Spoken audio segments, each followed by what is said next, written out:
siswa 23090871116. Saya adalah mahasiswi dari Program Studi Pendidikan Dasar Sekolah Pascasarjana Universitas Muhammadiyah Profesor Dr. Hamka.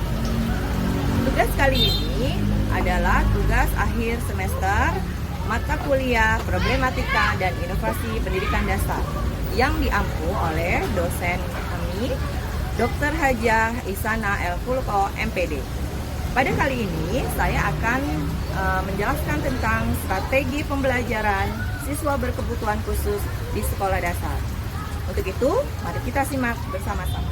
Siswa dengan kebutuhan khusus adalah mereka yang memiliki hambatan dalam perkembangan fisik, intelektual, sosial, atau emosional yang membutuhkan penanganan dan dukungan khusus oleh kita-kita yang ada di sekelilingnya. Jenis-jenis kebutuhan khusus ini mencakup gangguan perkembangan, gangguan belajar, gangguan fisik, dan gangguan emosional atau perilaku. Pendidikan inklusif adalah hak semua anak, termasuk siswa dengan kebutuhan khusus yang ada di sekolah kita. Untuk mendukung keberhasilan pendidikan, guru perlu mengembangkan strategi pembelajaran yang inklusif. Guru perlu mengembangkan strategi pembelajaran yang efektif dan adaptif. Kali ini, saya akan membahas berbagai strategi yang dapat digunakan untuk mengajar siswa dengan kebutuhan khusus di sekolah dasar. Sebelum kita mempelajari tentang strategi pembelajaran untuk siswa berkebutuhan khusus, kita harus mengetahui dulu apa itu siswa dengan kebutuhan khusus. Siswa dengan kebutuhan khusus adalah mereka yang memiliki hambatan dalam perkembangan fisik, intelektual, sosial, atau emosional yang membutuhkan penanganan dan dukungan khusus. Jenis-jenis kebutuhan khusus ini mencakup gangguan perkembangan, gangguan belajar, gangguan fisik, dan gangguan emosional atau perilaku. Apa yang Bapak Ibu ketahui tentang istilah strategi pembelajaran? Strategi pembelajaran adalah perpaduan dari beberapa urutan kegiatan atau cara untuk mengorganisasikan materi pelajaran peserta didik, bahan, peralatan, dan waktu yang digunakan untuk proses pembelajaran dalam mencapai tujuan aktivitas pembelajar yang telah ditentukan. Pada Permendikbudristek Nomor 16 Tahun 2022, Amanat Pasal 7 Permendikbudristek Nomor 16 Tahun 2022 menyebutkan pada ayat pertama, cara untuk mencapai tujuan belajar dilakukan melalui strategi pembelajaran yang dirancang untuk memberi pengalaman belajar yang berkualitas. Ayat 2, strategi pembelajaran yang dirancang untuk memberi pengalaman belajar yang berkualitas dilaksanakan dengan memberi kesempatan untuk menerapkan materi pada problem atau konteks nyata. B. Mendorong interaksi dan partisipasi aktif peserta didik. C. Mengoptimalkan penggunaan sumber daya yang tersedia di lingkungan satuan pendidikan dan atau di lingkungan masyarakat dan atau menggunakan perangkat teknologi informasi dan komunikasi. Ayat ketiga, strategi pembelajaran yang dirancang untuk memberi pengalaman belajar yang baik sebagaimana dimaksud pada ayat 2 dilaksanakan dengan memperhatikan karakter peserta didik yang mencakup usia dan tingkat perkembangan, tingkat kemampuan sebelumnya, kondisi fisik dan psikologis, dan latar belakang keluarga. Berikut adalah strategi pendekatan dan metode pembelajaran bagi PDBK dengan hambatan penglihatan atau tunanetra.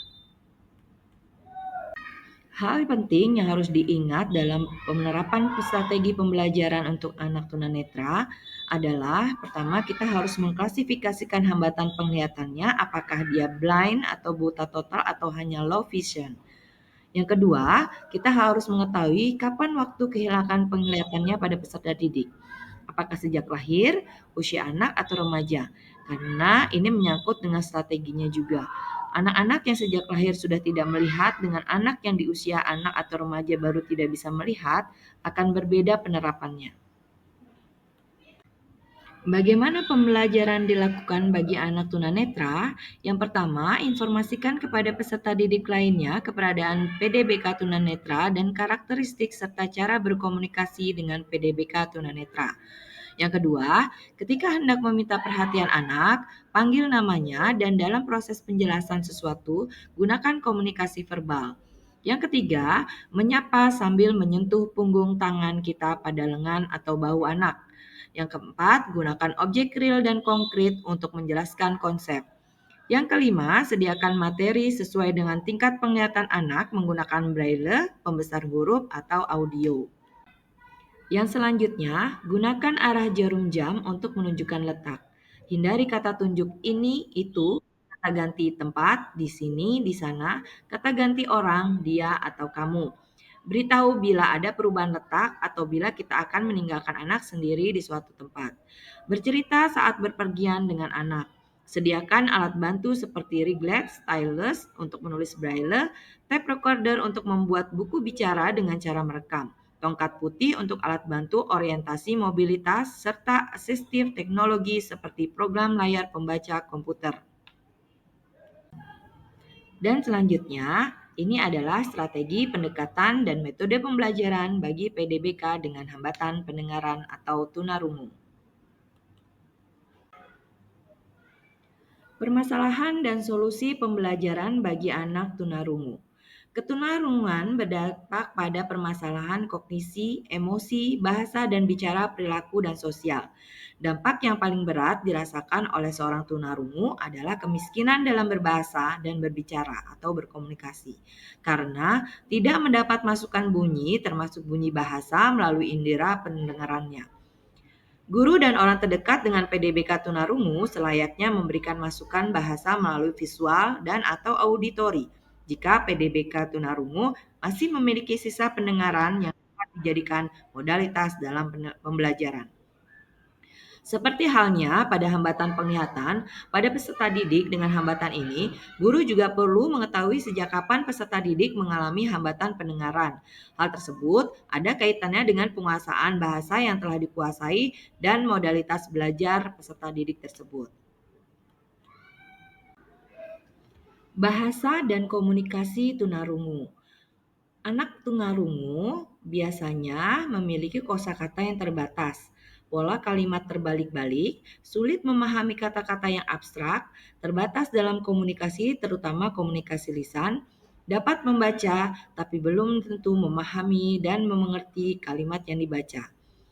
Oleh karena itu, guru harus membangun keterarahwajahan, kemudian meningkatkan kemampuan membaca ujaran, memberikan masukan bahasa secara visual dengan kalimat sehari-hari yang sederhana. Pastikan masukan bahasa guru dipahami PDBK dan gunakan komunikasi yang total. Strategi pembelajaran PDBK tunarungu, yang pertama kita harus menginformasikan kepada peserta didik lainnya keberadaan PDBK tunarungu dan karakteristik serta cara berkomunikasi dengan PDBK tunarungu. Posisikan tempat duduk PDBK tunarungu agar dapat membaca ujaran orang yang berbicara. Usahakan guru dan peserta didik lainnya berbicara tidak terlalu cepat dengan frasa dan intonasi yang wajar. Perhatikan modalitas komunikasi yang dimiliki PDBK tunarungu secara oral atau oral manual komtal. Siapkan bahan ajar individual dengan bahasa yang sederhana dan ilustrasi gambar yang dapat mudah PDBK tunarungu memahami bahan ajar tersebut. Lakukan pembelajaran sesuai perencanaan. Berikutnya adalah strategi pendekatan dan metode pembelajaran bagi PDBK dengan hambatan intelektual. Permasalahan dan solusi pembelajaran bagi anak-anak PDBK dengan hambatan intelektual.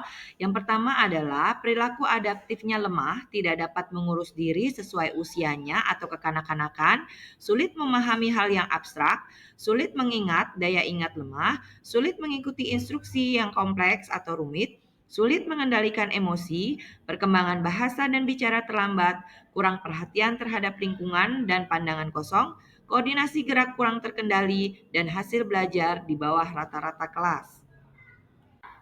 Strategi pembelajaran PDBK Tunagrahita, yang pertama, kita harus menginformasikan kepada peserta didik lainnya keberadaan PDBK Tunagrahita dan karakteristik serta cara berkomunikasi dengan PDBK Tunagrahita.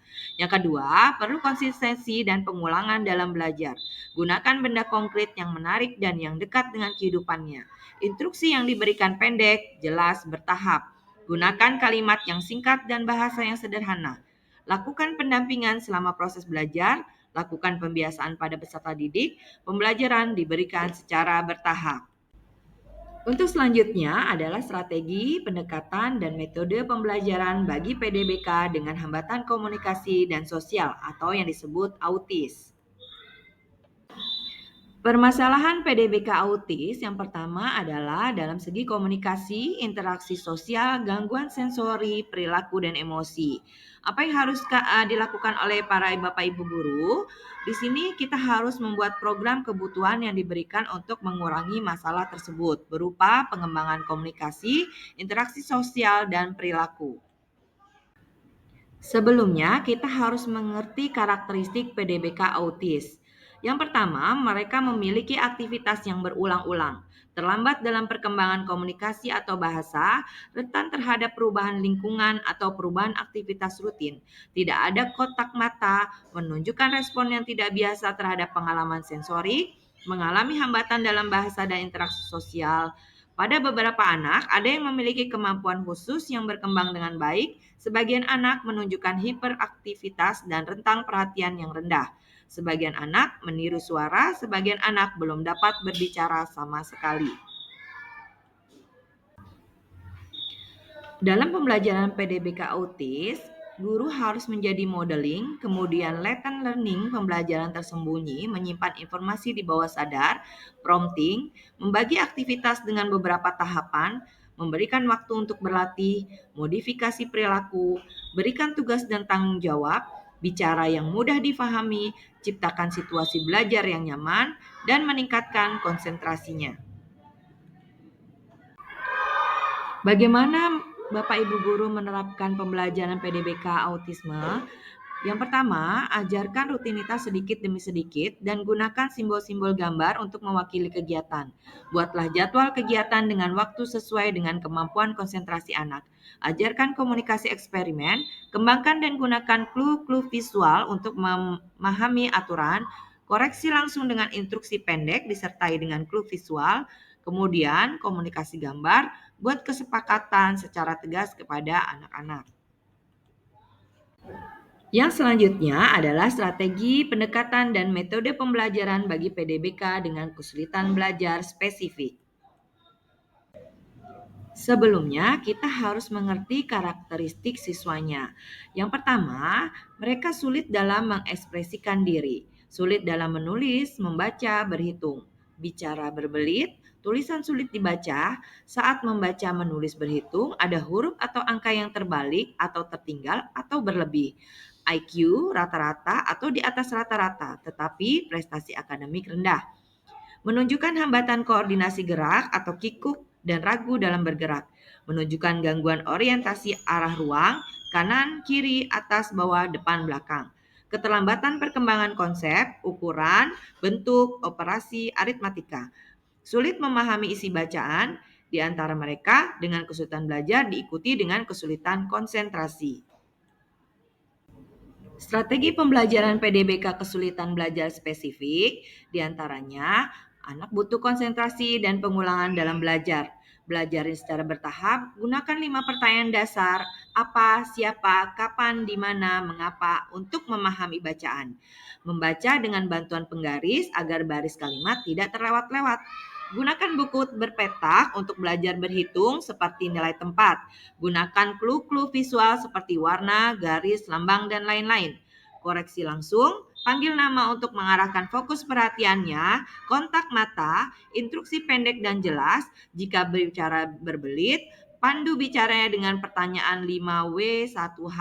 Kembangkan cara belajar lisan seperti diskusi, tanya jawab untuk mereka yang disleksia dan disgrafia. Baik Bapak Ibu guru semua, dapat diambil kesimpulan bahwa strategi pembelajaran yang efektif untuk siswa dengan kebutuhan khusus di sekolah dasar melibatkan adaptasi dan inovasi dalam pengajaran. Dengan pendekatan yang tepat, siswa dengan kebutuhan khusus dapat mencapai potensi penuh mereka dan berpartisipasi secara aktif dalam lingkungan belajar inklusif. Dukungan dari semua pihak termasuk guru, orang tua, dan komunitas sangat penting untuk keberhasilan pendidikan inklusif. Demikian tugas ini dan penjelasan saya. Semoga bermanfaat untuk semuanya. Wassalamualaikum warahmatullahi wabarakatuh.